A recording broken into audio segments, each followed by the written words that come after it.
देना समझ में नहीं आता है, लेना समझ में आता है। अगर कोई नुकसान हो गया, अरे भगवान क्या करे, तूने, तेरी मर्जी नहीं थी। नुकसान में उसकी मर्जी और कुछ आ गया, अरे वाह हमने ऐसा किया था तब तो ऐसा हो गया। भगवान आपसे कमजोर है क्या? पीतांबर क्यों ले लिया कि अभी सुदामा के कुछ संस्कार बकाया थे।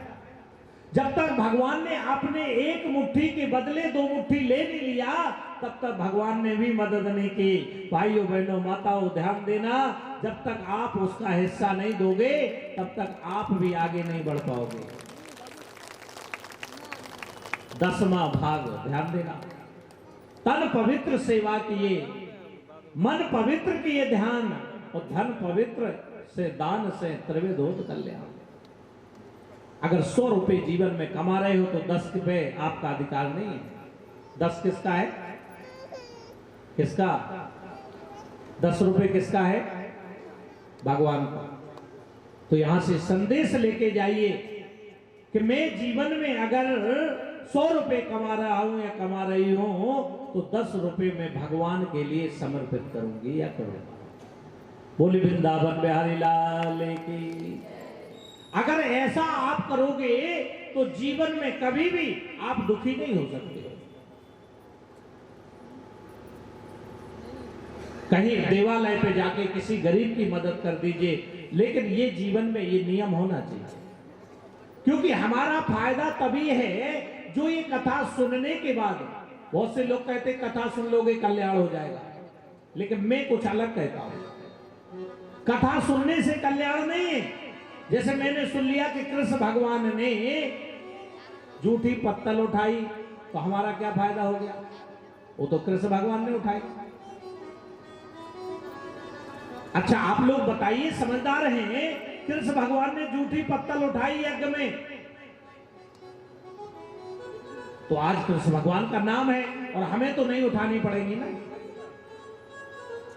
हमें भी जूठी पत्तल उठानी पड़ेगी।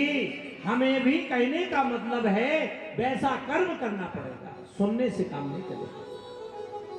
इसलिए तन से, मन से, धन से जो भगवान के लिए मिटता है, भगवान चौतरफा उसकी मदद करते हैं और चारों तरफ से उसका जीवन सुखी होता है।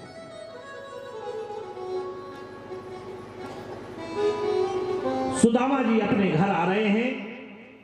भगवान ने सोचा ये कहां जाएंगे, तो भगवान ने एक गाड़ी बैल ली और सुदामा को भेजने लगे। सुदामापुरी पहुंचे।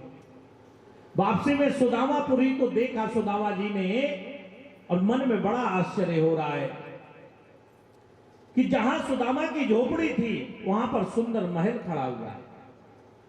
सुदामा बोले मेरी झोपड़ी कहां गई, मेरी कुटिया कहां गई, मेरी समझ में कछु ना आए।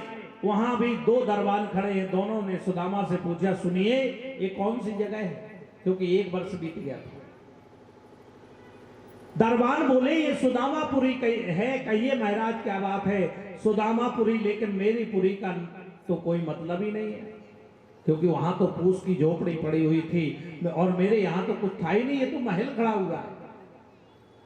कोई सुदामा नाम के सेठ होंगे, मेरी झोपड़ी हटा दी और सुदामापुरी बना दी, नगरी बसा ली। सुदामा जी ने कहा सुनो भैया, जरा सुदामा सेठ जी को बुला दो, मैं उनसे पूछूं कि मेरी झोपड़ी कहां गई। सुदामा ने कहा पंडित जी ये तो दरबार बोला, ये सेठ जी का नहीं, ये पंडित जी का नगर है। ये सुदामा पंडित जी धनी होंगे, मेरी झोपड़ी में आग लगा करके अपना महल बनवा दिया। अच्छा भैया आपने सुदामा पंडित जी को बुलायो, मैं उनसे कुछ पूछूं। दरबान बोले वो तो द्वारकापुरी गए। अब सुदामा को आश्चर्य हुआ कि द्वारका तो मैं ही गया था। दरबान बोला वो तो द्वारकापुरी गए। सुदामा ने कहा भैया ये बताओ उनको कितना समय हो गया है, क्योंकि द्वारकापुरी तो मैं ही गया था। बोले उनको 1 वर्ष हो गया है। दरबान को ने कहा उनको 1 वर्ष हो गया। सुदामा जी बोले 1 वर्ष तो मुझे ही हुआ है। अंदर से दुबली सी पतली सी मेरी पत्नी सुशीला है, उसको बुला दो भैया, खड़े रही कर पूछे नहीं जाता हूं। सुशीला जी ने बाहर आकर के देखा तो क्या देख रही हैं, सामने सुदामा जी खड़े।